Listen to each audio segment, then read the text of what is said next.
Well, hello and thank you for joining me for another Alex on Tech and iTWireTV video. I'm joined today by Elliot Dellys, the CEO and founder of Phronesis Security. Welcome to the program. Nice to be here, Alex. Thank you for taking the time. So, can you please tell us when Phronesis Security started and the security services you offer to the Australian market and why you're different? Yeah, for sure. So we launched in July 1st, 2021. So it was basically just me in the back of a camper van to begin with, but we now have an amazing team of six. We offer 5 service lines. So we do virtual CISO or strategy and management. We do governance, risk and compliance. We do penetration testing. We do security architecture. And we do security awareness and education. And the thing that makes us a little different is that we really like to see cybersecurity as a business challenge rather than an IT challenge. And it's a bit of a cliche in the industry, but something that we're very passionate about. When we work with a client, we like to get under the hood, really understand the business and make sure that, every single penetration test is meeting a broader business objective. There's nothing worse than getting a technical report and going, okay, wonderful, but why should I care? So that's something that we really put very much at the front of our services. And by the same token as well, we really see people and culture as absolutely critical. I've worked with a lot of organizations that they've got fantastic people, fantastic processes, fantastic technology, but understanding how all these fit together falls apart when it comes to consultation, communication, and coordination within different parts of the business. So that's something we really believe that people have to be front and center of every service, whether it's a technical or non-technical one. And of course, as well, we're also Australia's first B-Corp certified cyber company. And we do have a corporate philanthropy mission as well, where we dedicate 10% of our profits to hand-picked high impact charities. And that's something that's really, really close and core to us. But it is also something as well that I really hope in the future is not a differentiator, but rather just an industry standard to have a social and an environmental impact mission baked into your core operating model. Sure, absolutely. Now, we'll talk about the B Corp certification in a moment, but I take it that the name of your company was a practical and wise choice, and which is why it's called Phronesis Security. Yeah, I sometimes joke I'd just like to come up with the most difficult to pronounce and type name that I could. But realistically, phronesis is something that's near and dear to me. So I studied philosophy at university, and one of my areas of focus was ancient Greek philosophy.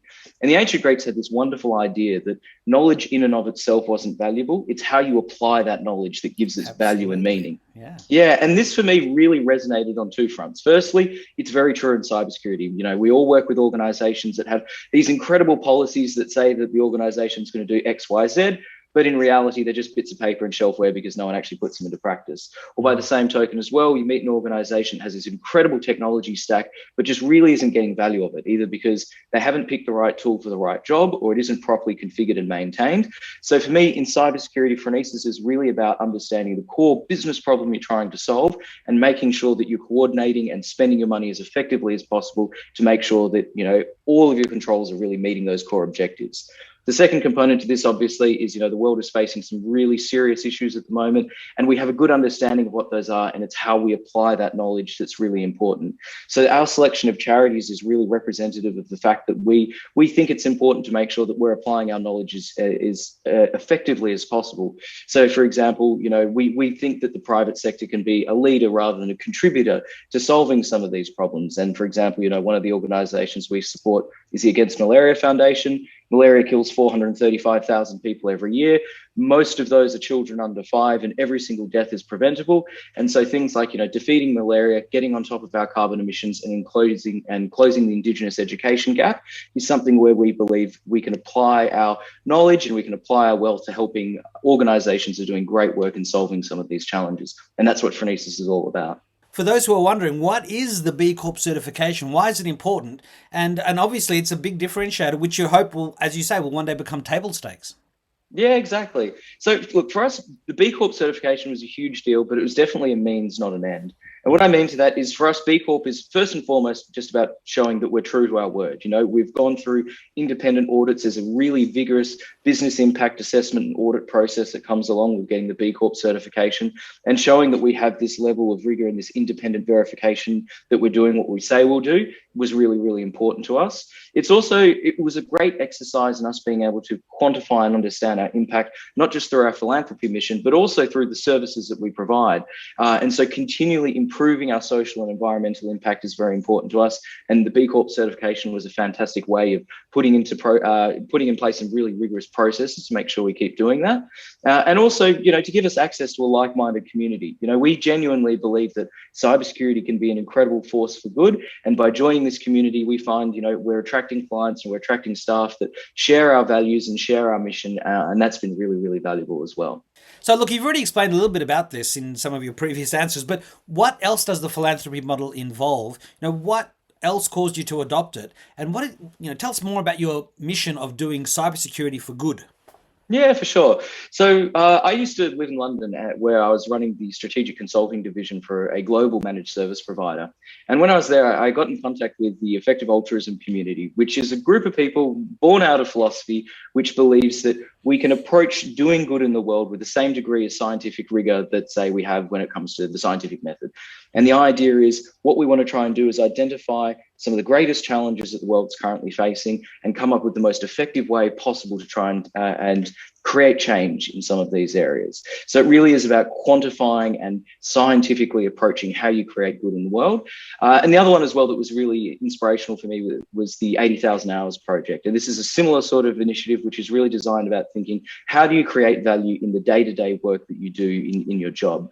And for some context, Australia, according to Credit Suisse's 2020 Global Wealth Report, is the world's most wealthy country. And to give some context to that, if you're earning 66K a year and you decide to donate 10% of your money to charity, you'll still be in the top 1% of income earners in the world. So, the ability to use the wealth and use the privilege that we have access to try and address some of these issues was something that really resonated with me. And in thinking about, how can we use cybersecurity for good, it was really about thinking, well, how can we create change in a really impactful and meaningful way? And one of the things I think that's a great analogy to understand how the corporate sector can be at the forefront of this is to think, if you're really passionate about animal welfare and you really want to see, free range eggs become the norm and to get rid of cage eggs, if you try to convince your friends to say, change how many eggs that they're eating or, change where they're sourcing those eggs from, if those people eat 2 eggs a day, then over a year, maybe you'll save 3,650 eggs, and maybe lose a couple of friends along the way. However, if you tackle this from the corporate space, right, and you think about a typical cafe that uses hundreds of eggs a day, if you could convince your local cafe to change supplies, you could probably hit that 3,650 figure in a week or two. Obviously, for a large national change, you could probably hit that figure within the space of hours or minutes.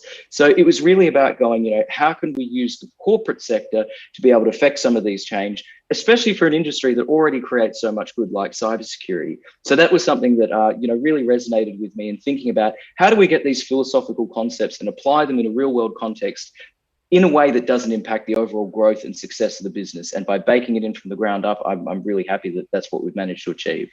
Yeah, it sounds brilliant. And something else that sort of resonated with me, because we've been hearing a lot about this in sort of the non-cybersecurity world, but it's about ensuring your staff get dedicated mental health and community leave. I mean, you really don't hear about that a lot in cybersecurity where, the cybersecurity professionals are in a state of hypervigilance. Every buzz of their phone is that some hacker going laterally through an organization because the zero trust security policies weren't applied. Is that a nation state? Is that internal sabotage? If it's at 3 a.m, what is that sort of thing? And I remember seeing a pre-pandemic poll of CISOs in the UK, and it was 26 months before they burnt out because there was just, this constant hypervigilance state. So what are you doing in this regard? You've explained that you're giving them dedicated mental health leave, but can you elaborate a bit more on this and how this ultimately means better employees, which means better outcomes for your clients? Yeah, absolutely.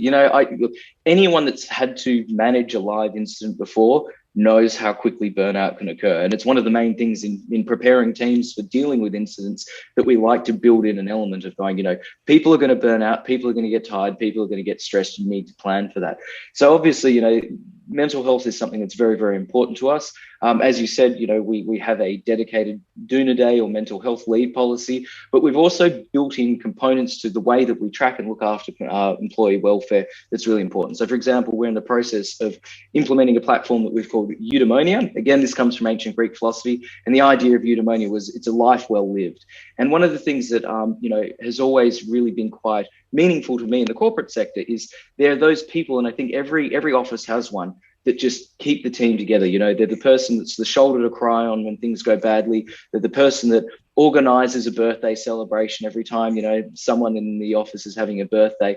And those people are absolutely critical to the culture and the long-term growth and happiness of a business. On the other hand, and this is really prevalent in tech, and there's been a lot of research into this, there's also a tendency towards sort of, you know, what's called, you know, the brilliant jerk. That is the person that, you know, they're a sales gun, they're a delivery gun, they, you know, they drive the business, but they really bring down the culture because, you know, they just don't treat people well. They talk, and especially as a consultant, you know, sometimes I've gone into organizations and you know, you see cultures of all shapes and sizes. And so one of the things in building the business that I really wanted to do was come up with a way that we could encourage people to be considerate of not only their own welfare and their own mental welfare, but being supportive and caring of other people and really taking other care as something that we track and, you know, we consider it a KPI. So we've actually built a platform where we, you know, we track and we reward things like, you know, going out for a run and meditating and recycling and looking after your colleagues and organizing team events. And we track these in the same way that we would track things like, you know, utilization and productivity and, you know, profit margin, because to us, these ultimately are critical long-term KPIs that we need to track and manage, and building in mental health into everything that we do and just making sure our people are looked after is critical to making our idea work. Yeah, absolutely. Mental well-being. It's a thing we have to take, you know, real notice of, and it's great to see you putting that into practice in a meaningful way. So, look, getting back onto Phronesis Security and the business side of things for a moment, you know, what is a typical onboarding process for a new customer?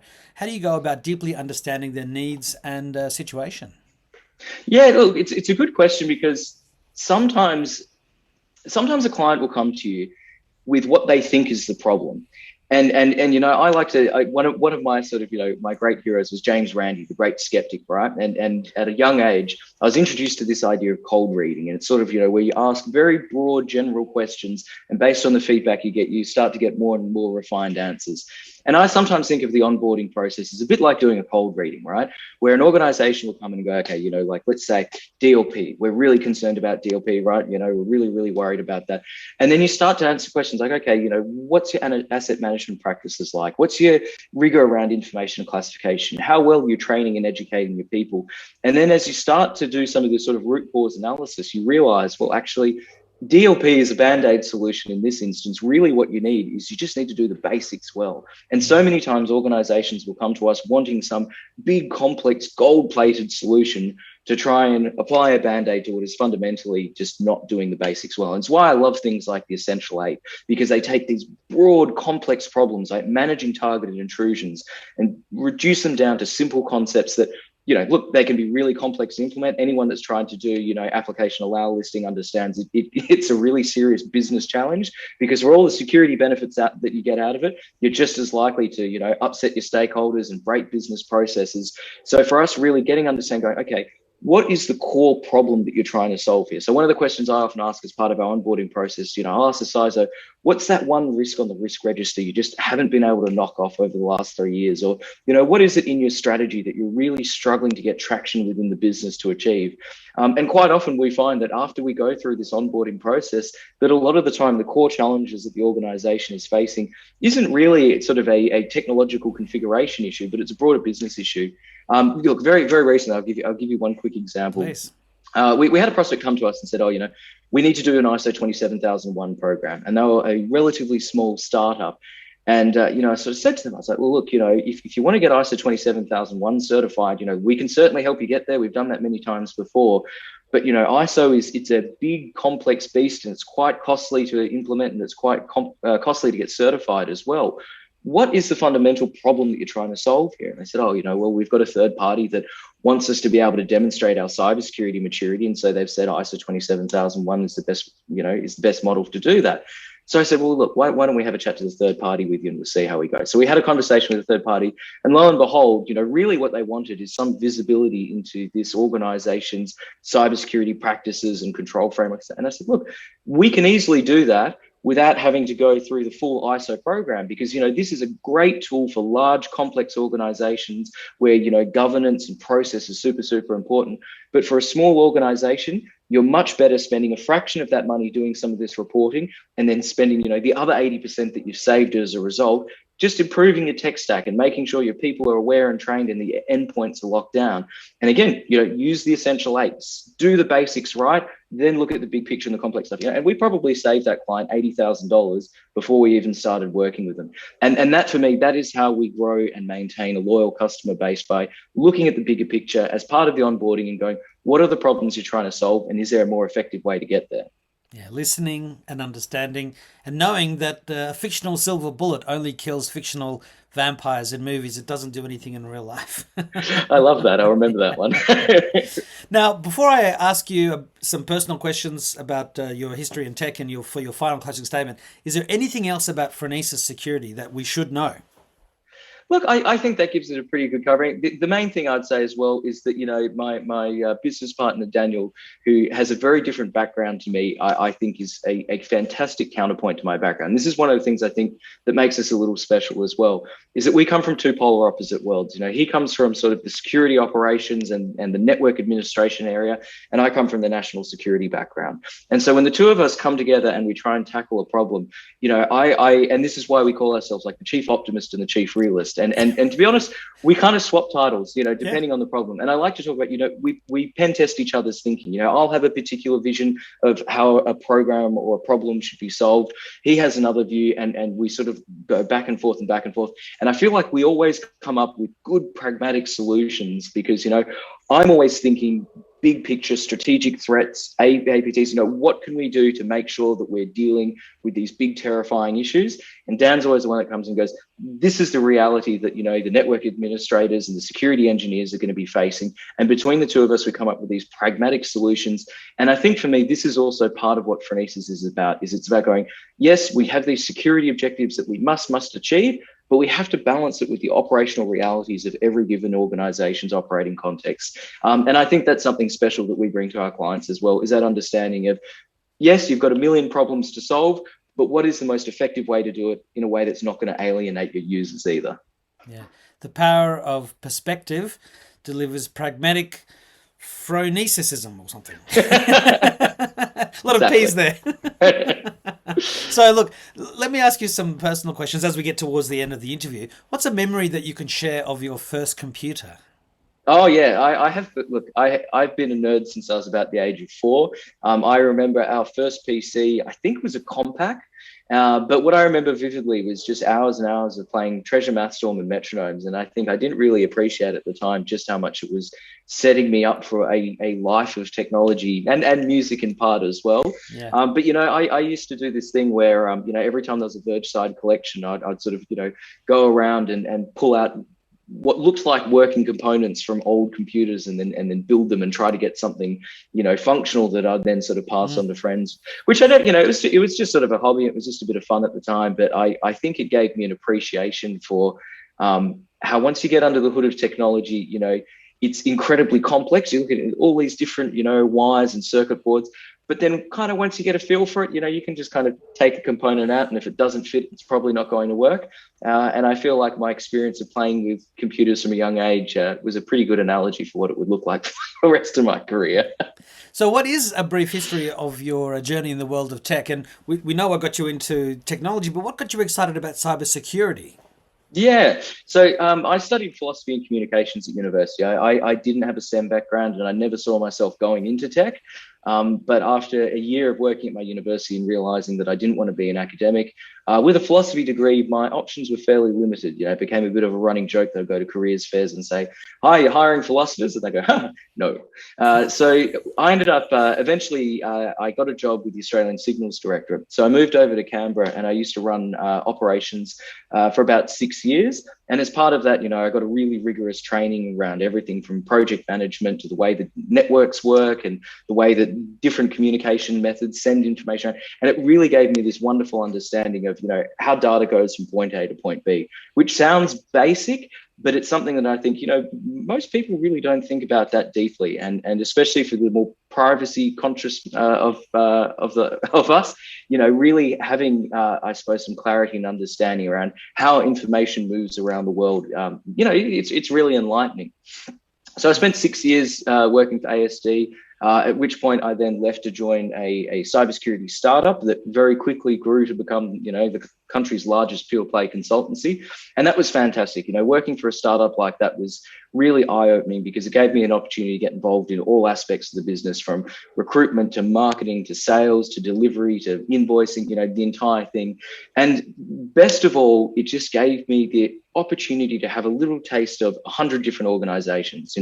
I worked with water networks, I worked with small fintechs, I worked with large government departments, I worked with charities, and having the opportunity to see the common challenges that existed between organizations of all shapes and sizes, that's what really got me excited about it. When I left government, the thing that really, I suppose, concerned me was, how am I going to still have that sense of mission and purpose and stay excited? And working as a consultant really gave me that, because, a lot of especially in the not-for-profit sector, so many times you'd work with these organizations, they're so passionate and so dedicated with such a tiny budget to protect the sensitive information they work with. And working with these organizations that were so passionate to try and find the most elegant solution to being able to protect the data that they had, that was something that just hooked me from day one. So my second last question is to ask if you could please share some of the best advice you received in life to help you get where you are today.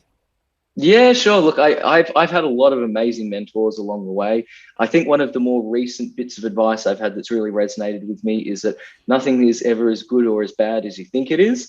And certainly, in establishing and growing a business, I found that to be very, very true. It's very easy to feel overwhelmed and stressed out, but you take a step back. And one of the things that I love to do is, I keep lists. I'm an obsessive list taker, and sometimes I'll just sit down as part of sort of my wellness and gratitude exercises. I write down all the things that are stressing me out the most, and then I just put it away, and I come back to it 3 to 6 months later. And it's a wonderful exercise, because it's amazing how many of these just world-shattering, awful problems after 3 to 6 months just fall into perspective as actually, oh, wow, I dealt with that months ago and long since forgot about it.